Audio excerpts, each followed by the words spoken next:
Okay guys, so I picked up a parts bike for the 85 Nighthawk project because I needed a few things. They're kind of hard to get, and dealing with people is a mess.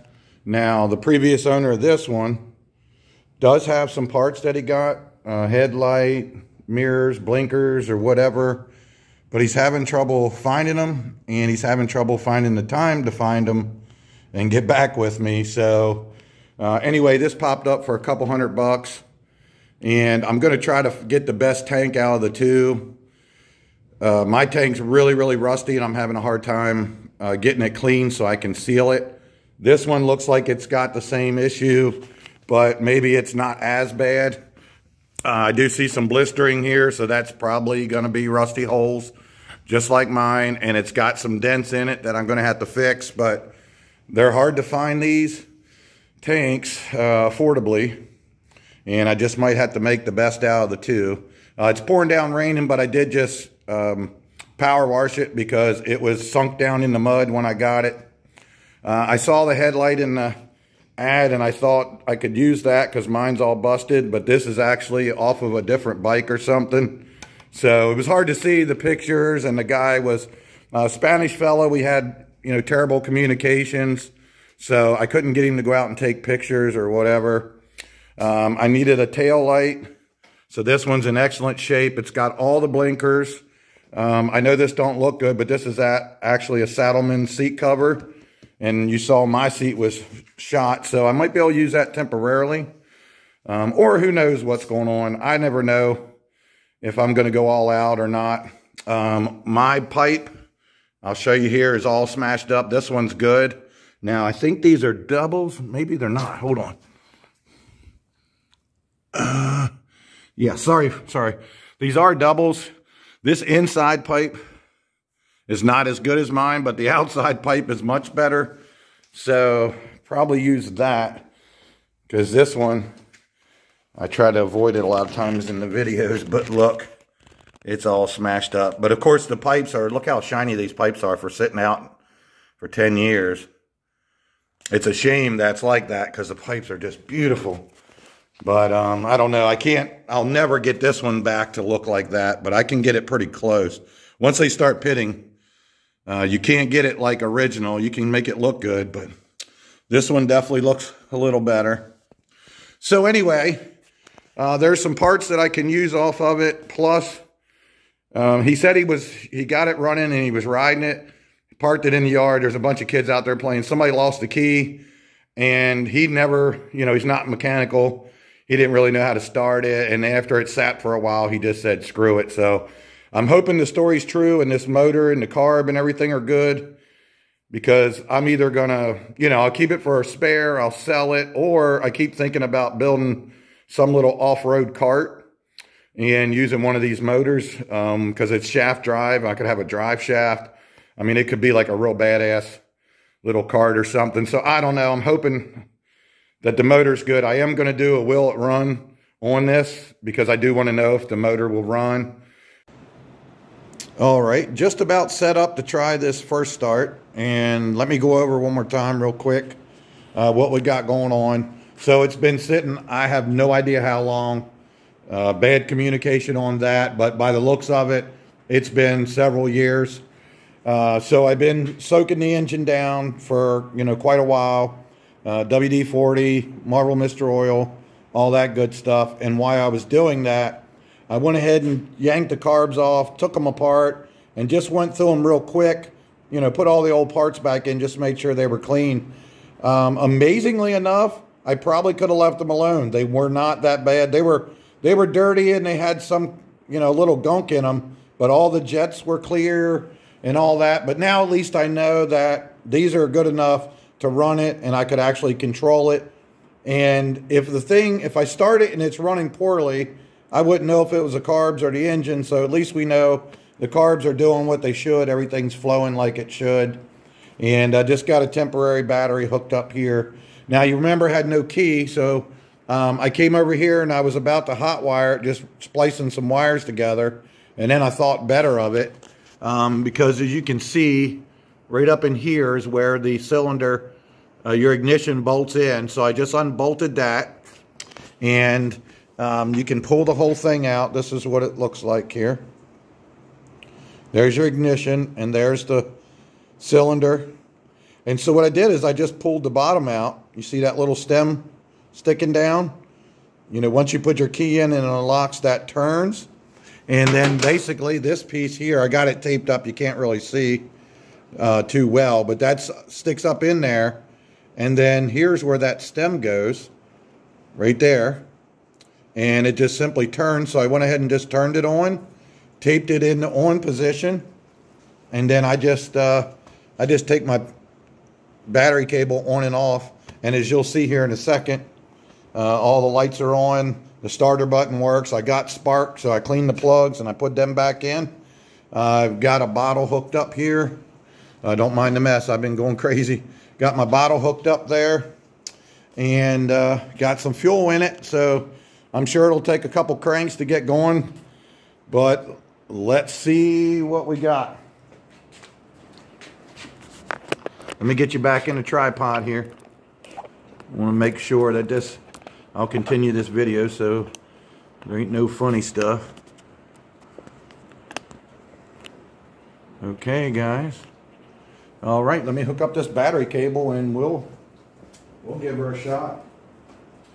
Let me find all my tools again. Yeah, I can just throw this on here. What do we got here?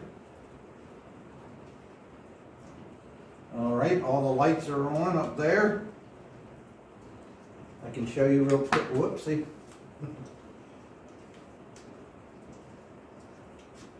We keep the charger on it. What I did was, after I soaked the engine for a long time, then I rocked it, you know, pushed it forward with the bike and made sure it was free.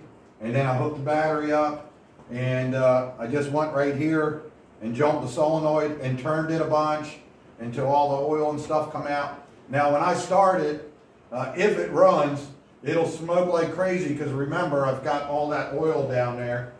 Hopefully it won't spit oil everywhere. Should be okay. But I'll probably have to open the door up. We'll crank it up, and if it runs, I'll open up all the doors and everything, and then we'll run it some more. I just want to see if the thing is going to do a start after sitting all this time. Okay. Fire in the hole, guys. Full choke.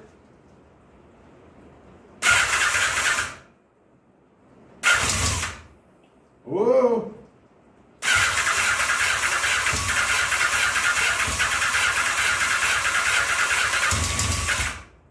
It's one, two. It's going to take a little bit. Oh, thing's stuck. It's going to take a minute. It's got to suck the fuel out of the bowl, get it into the engine, all that stuff. So it takes a second.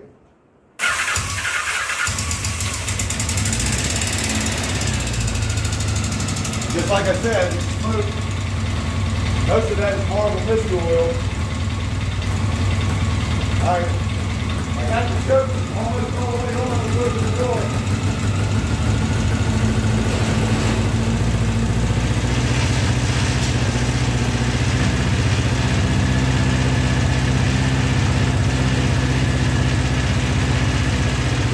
That's just the tools rattling.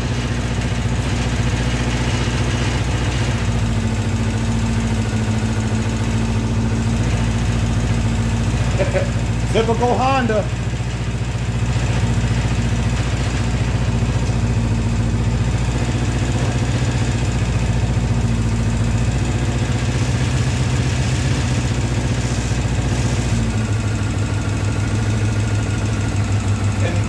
It don't have the airbox on, as you can see, and it already wants to run real good.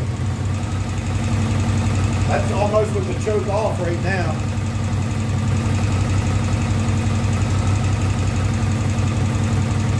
So I'm also doing this in case somebody's interested in the motor. You know, it might be for sale. I don't know yet if I'm going to keep it or what I'm going to do with the motor. So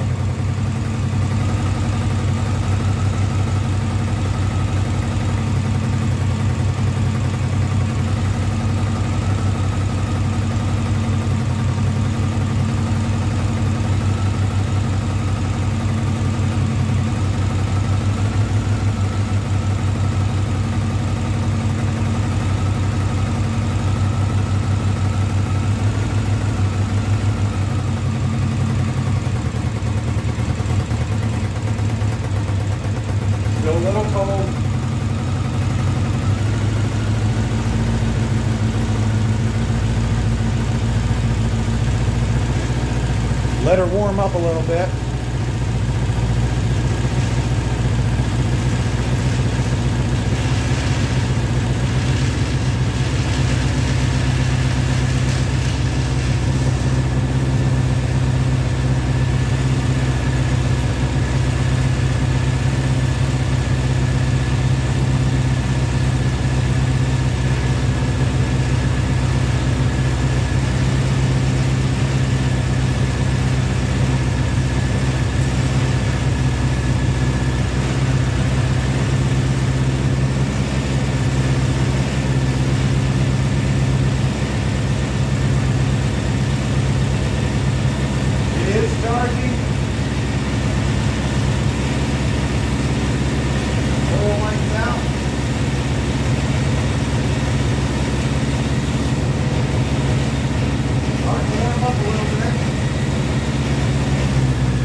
What do you guys think? That's cool, ain't it? That's why I like Hondas, man.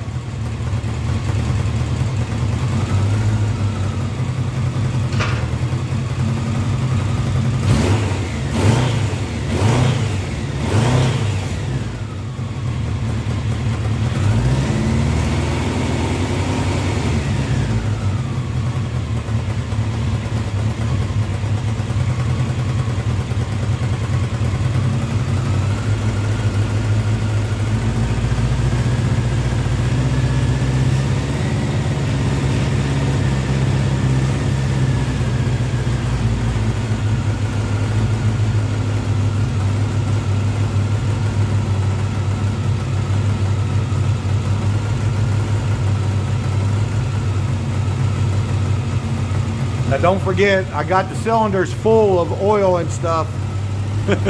So it's gonna take a while for that to burn out. And the ring's gotta get reseated, all that good stuff.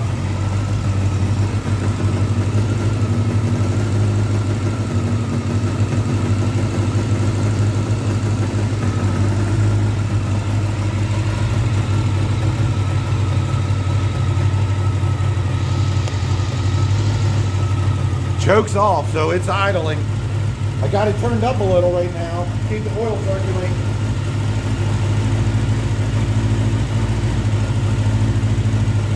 And then what I'll do is I will run it a bunch and you know, let it come back to life, and then I'll come back and we'll do some start videos and things like that after it's been kind of broke back in, so to speak.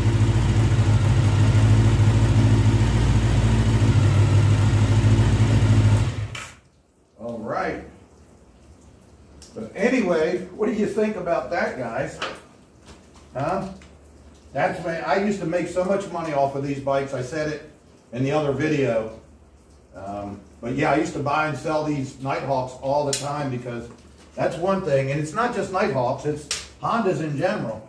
Say what you want about them, but you can drag these things, been laying in the mud for 20 years, and drag this thing out and fire it up, and basically in a half a day you could be riding them. So that's one of the reasons why I like them so much. It doesn't matter what kind of bike it is. I started out doing the three-wheelers and the mini bikes, and you know, when I was younger, people would leave them things to die, and I would go get them, and didn't take much to get them running. And I worked my way up to these street bikes, and man, when I found these Nighthawks, people just sell them for $200–300 not running, and I'd buy them and get them running, clean them up a little bit, and man, the next day people would be fighting over them for 2,000 bucks. And if you could find them, you know, if you could find 10 in a day, you could do 10 of them, make 20 grand in a day. But the problem is, you know, you can't fight it these days. Everybody's doing it. Back when I first started doing it, there was hardly anybody doing it. Nobody knew how to do anything. Now YouTube's out, and so anybody can watch YouTube and figure it out. So now everybody's out buying bikes and fixing them and selling them. But most of the time, they don't actually get them fixed. This is what it looks like when you go to pick it up, because they couldn't get it running. They tear it all apart and they never get it running. Then they try to resell it and it's already all screwed up. But me personally, I could put this all back together, and now it's a, you know, it's a running bike, and wouldn't take much for somebody to put it on the road. But anyway, I'm not interested in that. This is a parts bike. All right, guys, I'm going to keep messing with it, and then I'll come back when it's running really good, and we'll do some more videoing.